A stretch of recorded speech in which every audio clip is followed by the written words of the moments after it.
Hallo, ich bin die Silke. Hallo, ich bin der Daniel. Wir wohnen in unserer alten Mühle, die wir jahrelang restauriert und gerettet haben. Und die wollen wir jetzt euch zeigen. Kommt doch gerne mit.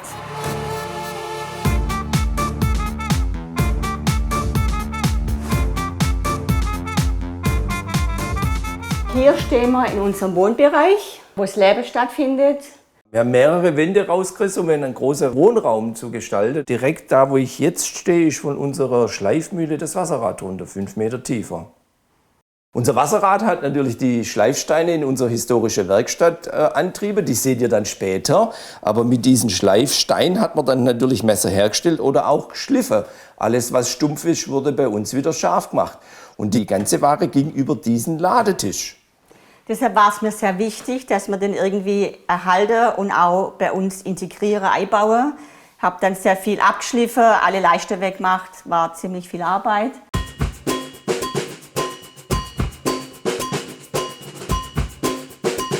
Die Mühle, meine Urgroßeltern haben die 1919 gekauft, haben da ihr Leben lang gelebt. Meine Großeltern haben hier gelebt. Wo meine Großeltern verstorben sind, stand die Mühle leer. Stand 6 Jahre leer, wurde immer eingebrochen und dann hat es von der Familie geheißen, es muss ja was passieren. Und wir haben gesagt, okay, dann ziehen wir von USA hierher wieder und kümmern uns um die Mühle. Retten die alte Mühle. War alles ein bisschen verrückt.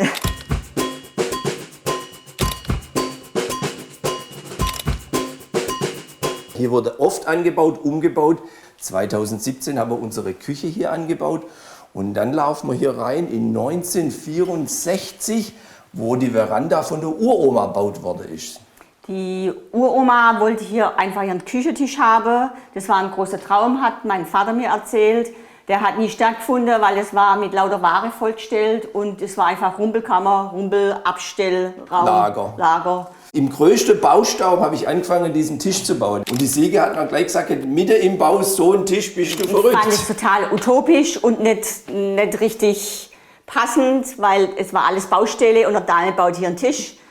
Total Quatsch. Aber das in dem musste Moment leider sein, weil das der einzige Raum ist, wo ich im Haus habe, wo so ein langer Tisch reinbaut. Somit wurde das Esszimmer kurzfristig zur Werkstatt für den Tisch.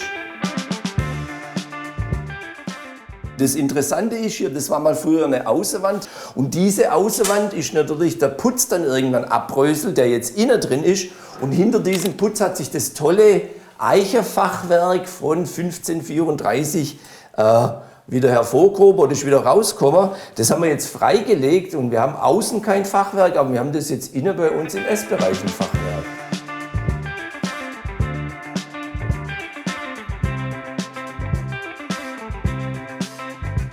Lass uns mal in unser Kracherzimmer gehen. Bei uns wurden nicht nur Messer geschliffen und hergestellt und verkauft, wir hatten auch Feuerwerkskörper verkauft. Das hat hier stattgefunden.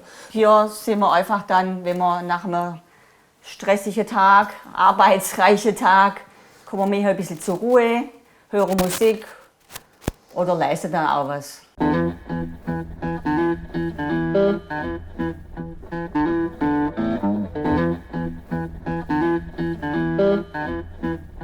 Wir haben ja längere Zeit, 16 Jahre in Detroit gelebt, haben dort beide aktiv fotografiert.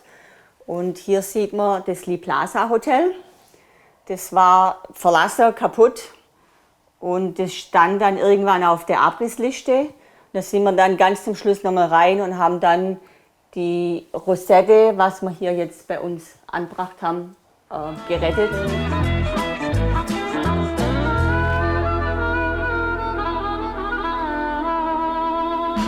Wir befinden uns, um exakt zu sein, im Uropa seinem Schlafzimmer, das heute auch unser Schlafzimmer ist.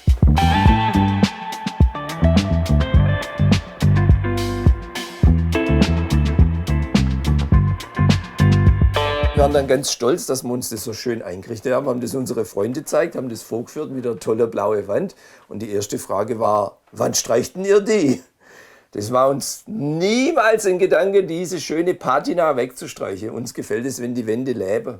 Und die bleibt so. Und die bleibt so und wir möchten das auch so erhalten.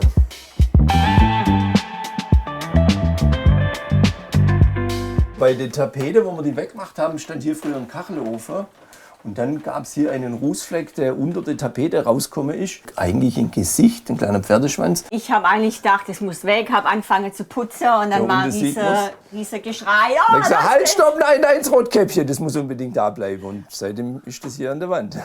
Wir wollten keine Heizkörper, wir wollten keine Fußbodenheizung, weil sonst hätten wir den tollen Holzboden entfernen müssen und somit blieb nichts anderes übrig als diese Deckenheizung. Die wird natürlich später mal verkleidet und heizen tun wir mit Holz und Pellet. Ganz neue Hightech-Anlage, Touchscreen, Internet, alles dabei. Im alten Haus. In der alten Mühle. Dann lasst uns in den ersten Stock gehen, wo meine Großeltern gelebt haben.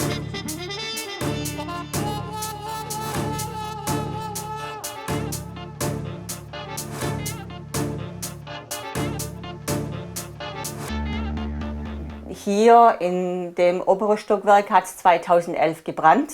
Wie man hier sieht, wir wollten dann auch nicht alles nur raus und vernichten. Hier haben wir einfach die Brandspuren, weil das hier am schlimmsten war, haben wir Glas, haben es abgeschliffen, wir haben es lasiert, dass man einfach sieht und nicht die komplette Geschichte ausgelöscht ist.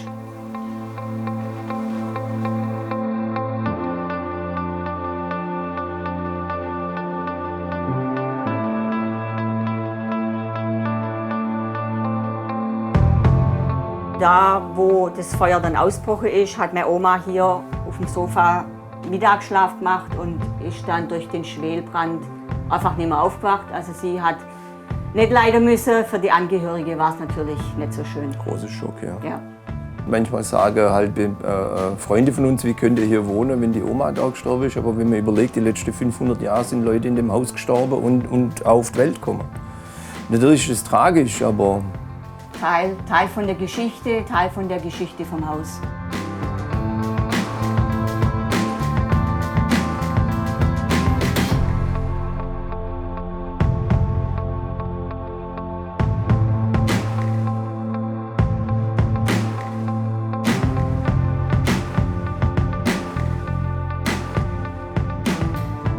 Das ist hauptsächlich mein Arbeitszimmer.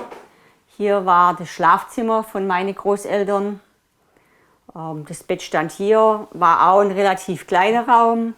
Und dann haben wir uns entschlossen, die Wand rauszumachen und sichtbar die schöne Balken, die haben wir dann auch gelassen. die muss man aber auch stehen lassen, weil die tragen das Haus.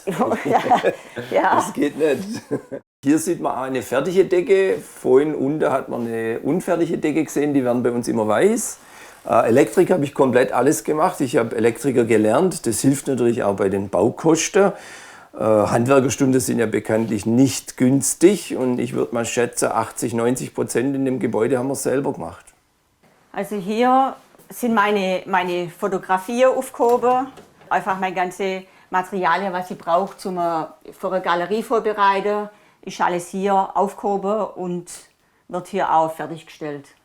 Das sind Kinostühle aus Detroit, wir schätzen mal so 20er, 30er, aus einem Kino oder einem Theater in Detroit, das wissen wir nicht ganz genau. Später einmal nehmen wir die im Eingangsbereich, die kommen einen Stock tiefer, und zwar, wenn man reinkommt, kann man sich da schön hinsetzen und dann die Schuhe ausziehen, das soll passieren. Oder anziehen. Oder anziehen. Entweder oder. So, jetzt wird es aber Zeit, dass wir in die Schleifmühle gehen. Los geht's.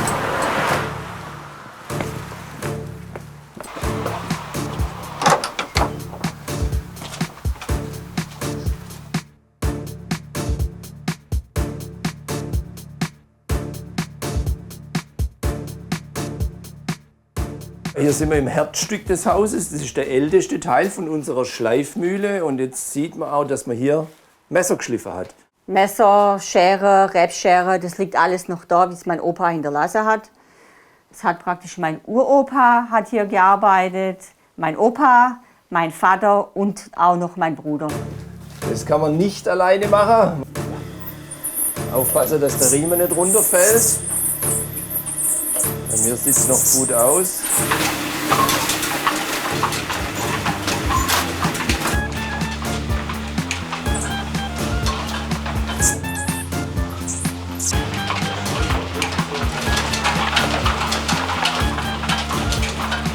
Jetzt aber volle Geschwindigkeit erreicht. Also ich habe es ja nicht gelernt, aber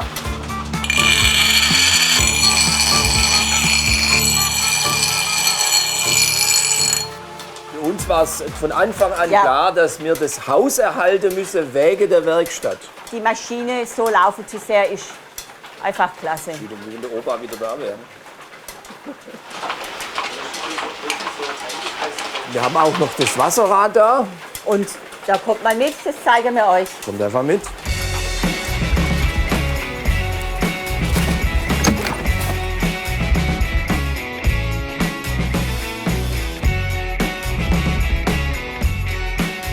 Als Kind war ich oft hier, auch mein Bruder war dabei. Also für uns war das einfach ein Abenteuerplatz hier. Und auch gut zum Klettern. Und zum Klettern hat mir auch verletzt aber das gehört dazu. Ja, bei dir klappt das besser wie bei mir. Ja. Ah, das ist der Bierbauch im Eck.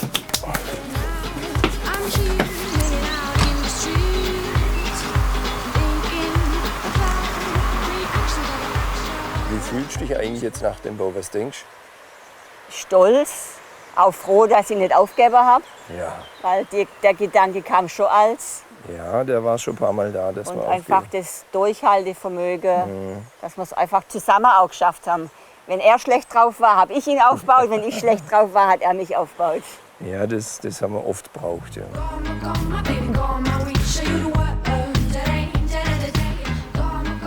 Das war die Rumtour durch unsere alte Familienschleifmühle. Ja, und wenn ihr mehr Beiträge sehen wollt, abonniert den Kanal. Bis dann. Tschüss. Tschüss. Ich ganz nasse Schuhe.